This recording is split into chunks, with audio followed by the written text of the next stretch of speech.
Very, very serious economic challenges, not unlike that many other small island developing states faced at that point in time. We had a situation where unemployment had risen to 25.4%. Inflation was skyrocketing. The economic growth in Barbados has started to dip, given that in 1919 we had a growing situation. The industrial relation between the private sector and the government was bad. They weren't speaking to each other. The union wasn't speaking to government. The union wasn't speaking to the private sector. And our net international reserves at the central bank had plummeted to about 11 weeks coverage. Well, in truth, in fact, any particular period we would need maybe about 25 weeks coverage. So you can understand the precarious situation that Barbados found itself in. And like most countries that are signed on to the IMF relationship, we extended an invitation to the IMF to come in and provide us with some structural adjustment assistance. And they came in, they had a conversation with the private sector, the government and the trade union, and they said, oh, what you all need to do is devalue the Barbados dollar. The government said, no, that's not a prescription for the challenges that we have. The private sector said no. The union said no. And you know, that one particular common objective brought the social partners together. And they said, look, our problem that we have here in Barbados is a productivity one. So we need to work together to address that. Otherwise, the Barbados dollar will be devalued. They put the IMF on hold, and they signed for the first time in the history of Barbados a prices and incomes protocol as part of the new way of governing Barbados, not government, governing Barbados. That prices and incomes protocol that they signed as a social pact had a number of conditionalities. One is that we'll freeze all prices. You imagine that? Whole country decided to freeze prices for a 2-year period. The union agreed in principle, freeze all wages. And there were other things that they agreed to, but one of the things that they thought that they need to do was to institutionalize productivity. It is not to say that productivity wasn't part of the life of private sector entities, or it wasn't the push or thrust by government to be more efficient, or it wasn't being encouraged by the trade union sector. But what they said, we need to institutionalize productivity. Don't leave it to chance, but have a structured approach to driving and enhancing productivity at the national level. And they set up the Barbados Productivity Council, the first productivity institution of that nation to be set up across the Caribbean, with a serious mandate. The mandate being to promote a productivity culture in the country. Very, very first mandate that was given as part of our mission to promote and create a national productivity culture in the country. They acceded to the fact that in order to do that, there must be a greater sense of awareness and appreciation about the importance of productivity. What we recognize and what they recognized then, that developed countries that prospered and developed countries where the quality of life of persons was very much enhanced, in truth and in fact, the productivity reality was part of their remit and life. America would tell you that the reason why their GDP would have grown significantly over the years is that technology productivity, labor productivity, work method productivity, system productivity was improved and augmented to the extent where that the gains created could be shared by persons across their spectrum to improve the quality of life. So that productivity awareness became part of the thrust. Having a deeper sense of understanding and appreciation on the benefits of improved productivity, putting in place productivity education programs, catering for all persons, persons at the leadership level, because there's something called leadership productivity, managerial productivity, supervisory productivity, and productivity improvement programs that would impact the behavior of persons at the support staff level in all organizations. Another facet that became part of the focus, so to speak, was the whole issue of measurement. Because we argue that if you're going to improve productivity, you must be able to measure it. A person don't know how much taller they are today unless they know how short they were yesterday. So the whole issue of having systems in place to measure productivity in private sector institutions as well as in public sector institutions became part and heart and life of the way forward. And of course, the whole notion of seeking out best practices, looking around to see and ascertain those things, those practices that were elsewhere and impacted performance that will also impact the productivity and performance of the Barbados sectors and economy. So the mandate revolved around those four pillars, so to speak. When the Productivity Council was set up, we were set up with several objectives, several key objectives that were defined as pertinent to the life of the institution to get the productivity culture and program going. One, the first objective was to create and develop methodologies for productivity measurement, management, and improvement in the public sector and in the private sector. In this regard, what we are able to do over the last several years is to develop an interest and a culture in all ministries across Barbados, to the extent where right now every ministry has to submit, before they get approval from the Ministry of Finance, a budget which is linked to performance. We call it performance budgeting, where the goals, objectives, the strategies are linked to the specific programs and outputs and outcomes that should be emanated based on the levels of monies that the government provide to the various ministries.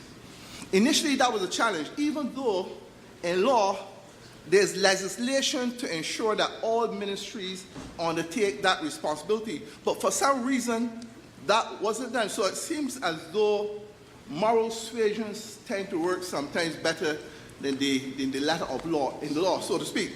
So right now, all ministries submit to the Ministry of Finance at the beginning of the discussion period for the estimates, a performance-related budgeting document which links results in relation to the resources being provided by the Ministry of Finance. And it has worked because what the public sector, what the Ministry of Finance will say is that over the years they have seen a reduction in the request for supplementary estimates, so to speak.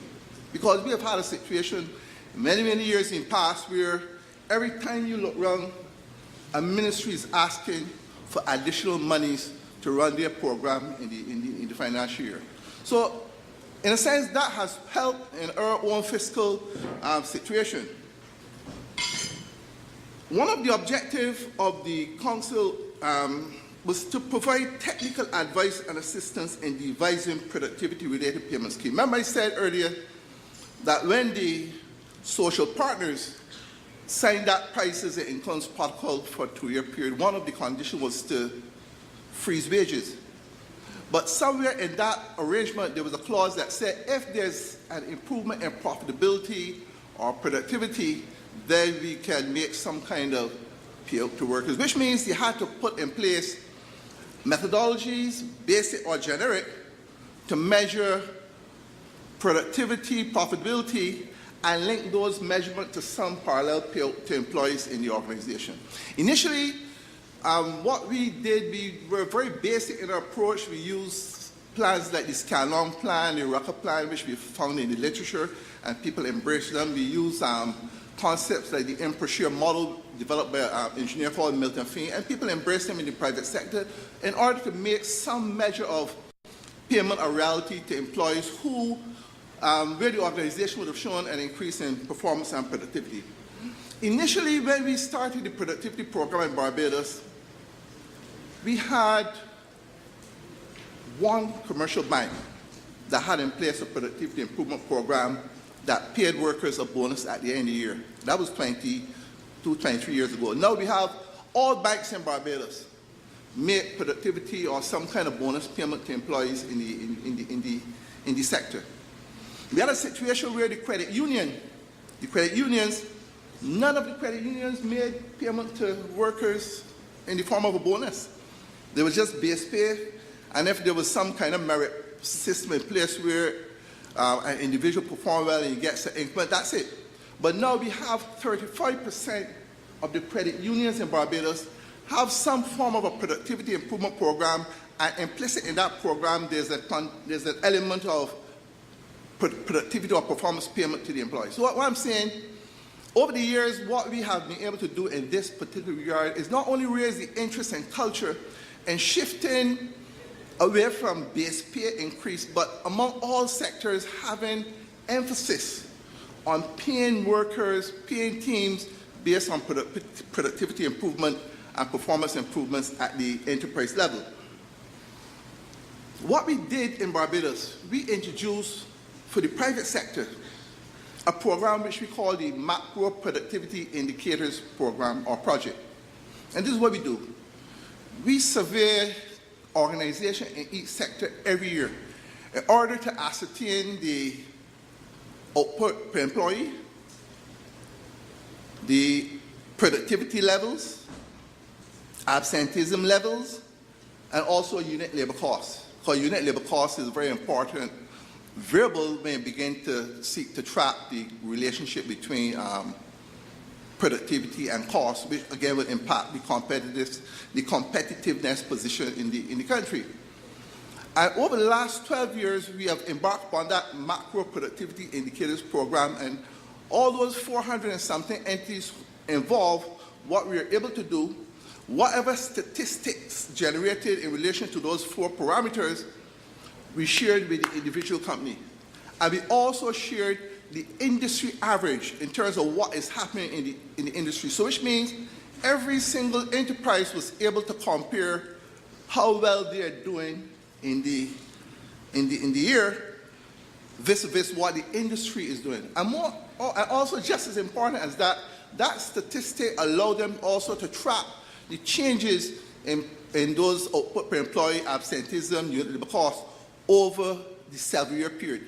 So it allowed them to take a more proactive and practical approach to addressing the whole issue of productivity improvement and the challenges that existed, so to speak. So that program has been a real success. Actually, it started with an interest from the International Labour Organization that's based in Trinidad, where they were trying to get all Caribbean countries to engage themselves in this particular project in order to generate data of that type. And for some reason, the interest was not as it ought to be. Maybe the interest was not as it ought to be because there wasn't an institution to drive that particular process, so to speak. But Barbados, we have held our ground.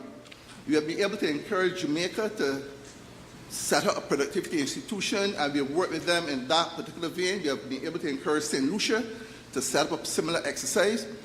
And over the last several years, we've been trying to work with Trinidad to get them to do the same thing. Actually, let me give you something that you may not remember. The first Caribbean country that actually sought to set up a productivity institution was Trinidad. In 1972, I think the guy named Neil Bettles, I try to remember his name, that's his name. He took the lead role to set up a productivity institution in Trinidad, and it was very good. But somewhere in 1973, oil prices went up, and somebody said, hold it. Things could be better if we just focus on the price, and it never ever got going. We must understand that, or we must be reminded as technocrats, in any business, the relationship between to get to profit is revenue minus expenses. Am I right? The relationship between revenue, to get to revenue is really the outputs you produce times your price. Am I right? At the input level, to get to the expenditure is the inputs times your price. Which means the relationship between profitability revolves around a relationship between price recovery and productivity. So the focus seemed to be only on the price factor and not on the productivity, but it worked well over the years because the revenue component increased because of the price element. But I think right now we're at the stage where we need to step back and go back to basics and say, look, we need to focus a bit more on the productivity part of the equation. So in Barbados, when the productivity entity was established and we focused on those objectives, those three noble objectives that I mentioned earlier, it worked, and it worked well for a number of reasons. The Chief Minister said this morning, innovation, and using another word, begin with I. Introspection. He used the word introspection. I think Brother Jack spoke about the importance of collaboration. What made the productivity program work well in Barbados, not only because of that initial focus on a common objective, but because the trade union recognized that they had an important role to play. Remember, wages were frozen in order to improve productivity. The private sector, umbrella institutions and entities recognized that they had an important role to play. So it meant that the trade union took it upon themselves as a senior partner in the partner arrangement to institute measures and initiatives to educate their membership about the importance of productivity, the benefits of productivity. So we had, I think I have the statistics there that showed for one particular trade union the number of educational sessions, the number of persons impacted in a 10-year period on an annual basis as a particular reality and result for their own initiative. And that was one trade union. So what I'm saying is that the productivity enhancement thrust, even though the institution has a responsibility to roll out those responsibilities, the partner arrangement between the private sector, the government, the union understanding that have a role to play becomes very, very important, becomes a very, very important variable in the equation, so to speak. And I'll continue. One of the objectives that the council had, and still have, was to disseminate information to stimulate public awareness, which means we had to make sure we keep the whole notion and concept and practice of productivity in the face and minds and the heart of persons. Newspaper articles, call-in programs, discussions, annual productivity conferences and symposium of this nature to keep it going, because if you leave it to chance, it may fade. We also encourage the trade union to be part of productivity subcommittees at the enterprise level, because productivity is not only an HR issue, but it's also an IR issue. So we are saying that productivity bargaining should be part of the collective bargaining exercise and process, and what the trade unions were able to do when they sat with the various private sector entities to talk about wage increases, they introduced the discussion and dialogue about bonus payment, productivity pay. So therefore, the whole matrix in relation to the collective bargaining exercise over the years have changed. In other words, what was done is a consolidated and structured effort to create a climate in Barbados where productivity, because of its importance, became part of the mainstream of all discussion when it comes to profitability and improved performance. As I said earlier, I was going to devote an hour per year, but I had to reduce it. So let's talk about the national efforts in the productivity drive, right? Because I believe that a lot of these precepts and ideas are also very important to any effort on the part of the Tobago government to get their productivity program going. Social forces, government and its institutional mechanism, very important. Employers, managers represented by their professional association. What we did, again, it came back to the partnering arrangement. We recognize that the Productivity Council as a small institution, we don't have the capacity. So we sought consultants and professional persons in institutions like KPMG, PricewaterhouseCoopers, Waterhouse, Ernst & Young, to come on board and work with us and help us to develop productivity management-related programs that would impact the productivity of the private sector and the government in a big way. National efforts in productivity, the role of these forces should play direct intervention and participation, and that worked. Improve the quality of both workers and managers through productivity-oriented professional education, and that worked. And what the unions did to back up their actions in terms of helping workers to understand a bit more about productivity, they sent their own personnel on training. I remember Bobby Morris, the Deputy General Secretary, he was one of the first person to go to Harvard University on a 3-month course in gain sharing, understanding the principles of gain sharing, the basic tenets associated with putting a gain sharing program in place, which means the union had the capacity to sit down with private sector, well-trained accountants and entity to discuss the topic of performance pay and so on. So building capacity at the union level is a very important tenet in this particular equation. And I mentioned the importance of raising public awareness and productivity consciousness on an ongoing basis, so to speak. These efforts can be intensified and has been intensified through inter-firm comparison with the macro productivity indicators program, regular social dialogues, in order to keep the partnering among the social partnership going, focusing on productivity. They signed another protocol from 1995 to 97 after seeing how the productivity program was working, and they signed another one for a 3-year period this time from 1997 to 2000, and then they signed another one. I think we actually into the 7th protocol. They recognize that the process of governance isn't one that should be left solely in the hands of the government.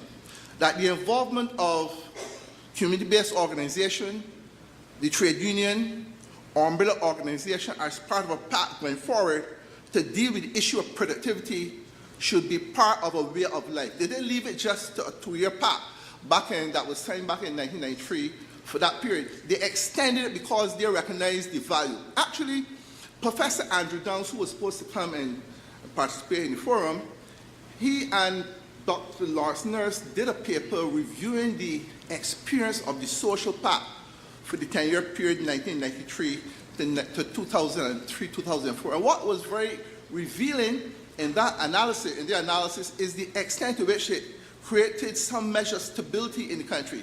Remember I talked about earlier the macroeconomic indicators that showed a very unfavorable position for Barbados at that point in time. But over the period, we had a situation where it was zero on industrial unrest. Because remember, at that point in time in 1992, we had a situation where every time you look around, there was a strike. There was some industrial discomfort. And over that period that we have signed the pact, except until recently we've had 1 or 2 upheavals and so on, but there was a high level of stability, and that has allowed and worked in favor of the country, especially when it comes to keeping the focus on productivity. Let me mention this particular statistic here, this table: number of sessions conducted, number of persons impacted by a trade union body, and this is represented here. Now, you will hear me keep emphasizing the role that the trade union should play in any national productivity drive. And you know, they have a niche market. They have the attention of the workers, am I right? So which means they're in a better position to say certain things that are positive to the workers. I'm not saying to say things that are negative, but to say things that are positive to the workers. So one of the rules that they agree in principle that they should undertake is that to see that a fair productivity gain sharing scheme is properly worked out and applied, which means if you're developing a performance-based incentive scheme for workers, it must benefit the workers fairly, because you can have a situation where you develop a scheme to pay workers a bonus, and somewhere along the line, the level of payout to the employees is not what they ought to be. So the unions thought that we need to be kind of an overseer in that particular vein. And it creates some level of integrity and trust, and that's very important in the system. Part of their responsibility to help build an organizational climate characterized by mutual understanding and cooperation, as I said earlier, to develop the trade union's own expertise in the productivity movement. When we started out, we couldn't approach it with a big bang approach because we didn't have the resources. What we did, we phased it at 2 levels. There was an introductory phase and there was an adoption phase, but a lot more effort was placed in the introductory phase on awareness building interest, having an indelible imprint upon the hearts and minds of persons on the benefits and importance of productivity and so on, because we recognize that that particular platform was key if we were going to move forward and provide technical assistance, etc., and so on to the various entities. Utilization of public relations initiatives such as essay competition, media coverage, technical booklets, newspaper articles, and so on and so on. Awards. Some person once said money is a good motivator, but it's not the only motivator. Am I right? So what we sought to do is encourage a culture where organizations would develop employee of the year, employee of the month schemes that are non-cash to recognize workers for some excellent result that they would have generated in the business. We did a research, I did a research this year, and I went through the newspapers. I got some student from university work with me to go through the newspapers to look at in any 1 year, those organizations that reported in the press their awards scheme. And I counted 70-something. And that's not bad. 70-something organizations, plus there's some that didn't report, and plus there's some that report that the media may not have carried.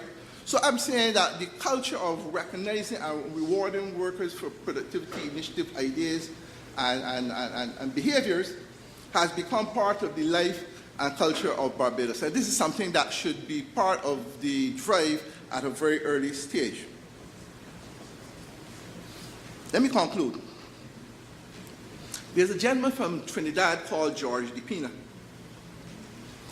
Everybody knows George DePina. He used to be the president of the Caribbean Congress of Labor. Everybody know George DePina? He used to always say, if we don't swim together, we'll sink separately. And he used that quote on many occasions in several fora organized by the ILO, among the unions. Even when the Caribbean Employees Confederation meets sometimes, he would throw that in the mix. He said, if we don't swim together, we'll sink separately. It means that persons, the stakeholders must be motivated. I think the Chief Minister mentioned that we must be motivated to work together as a team and partnering for any productivity program. I remember a joke that was given years ago on the question of motivation about this guy who was very rich. This gentleman was very rich, and he had one daughter. And you know, a lot of guys, when they're rich and have one daughter, they think that maybe the guy who wants to marry their daughter might want to marry them for the money. So he got suspicious. He said, look, I want all the guys in the community who may have an interest in marrying my daughter to assemble at Crocodile Creek. You know, the name of a place sent to give some kind of impression. Crocodile Creek. And Crocodile Creek was a creek that had a lot of crocodiles and so on. He said, look, who is willing to swim from one side of Crocodile Creek to the other side because of their interest in my daughter? I will give them my daughter's hand in marriage. And not only that, I will give them half of my property. So the day in question, a lot of guys assembled by Crocodile Creek, everybody looking in the water and staring, and somebody said this is a good opportunity, but all of a sudden there was a splash in the water. And this young guy was swimming, going across, swimming. And he made it to the other end of the creek. And the old man came to him and says, boy, you must really love my daughter. I'm not only going to give you my daughter's hand in marriage and not only half of my assets, but I'm going to give you half of the balance that remain. And any other thing that you ask for, tell me what else I can do for you. And the young guy is sweating. You know, you can know the difference between sweat and water. He's sweating profusely, and he says, I don't want anything. All I want you to tell me the name of the person who pushed me in the water.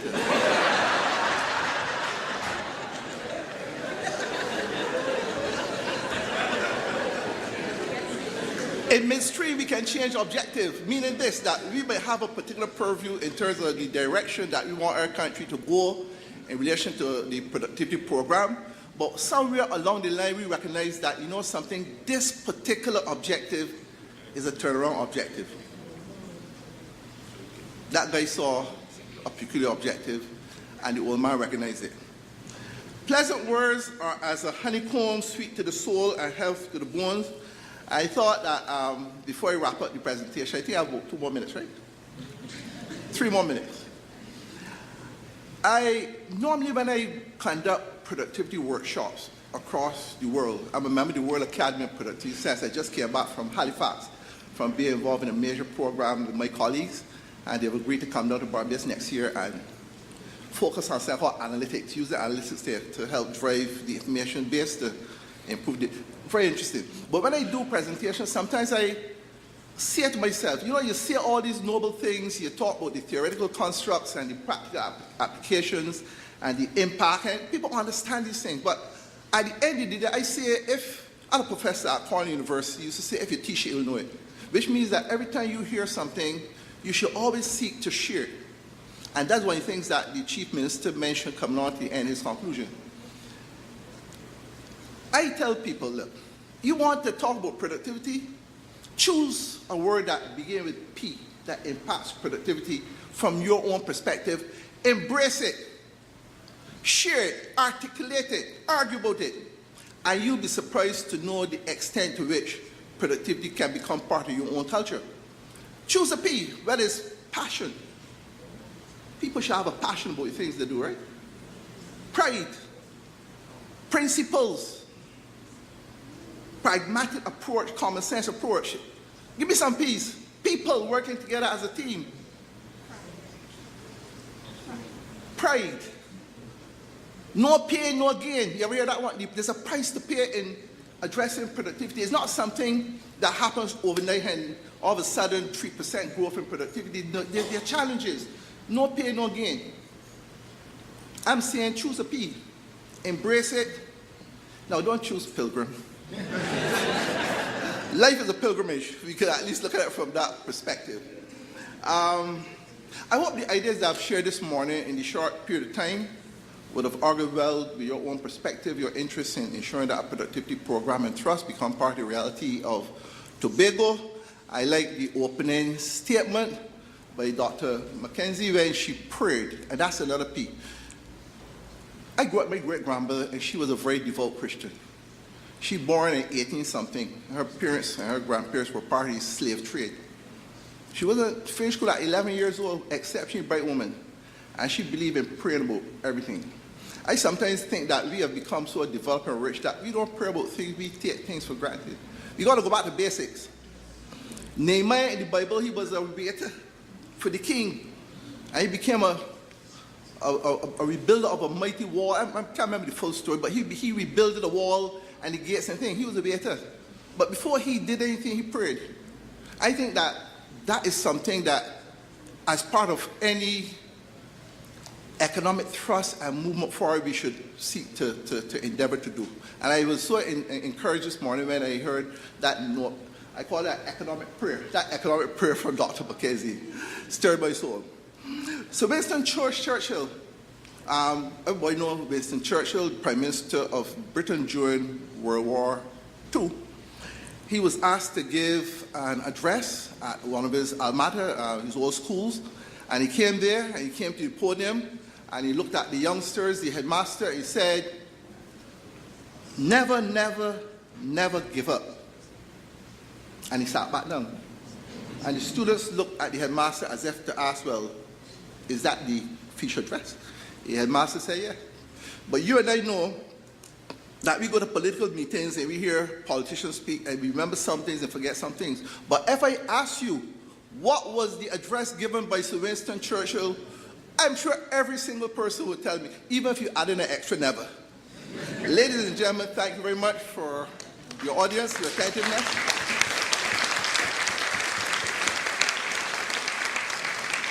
And I trust that the precepts and ideas that has been shared would become sufficiently provocative to stir your own thoughts, because I believe that there are a lot of other good ideas that all of us in this room have when it comes to the whole issue of improving personal productivity, team productivity, organization productivity and by extension, the national productivity and priority. Thank you very much.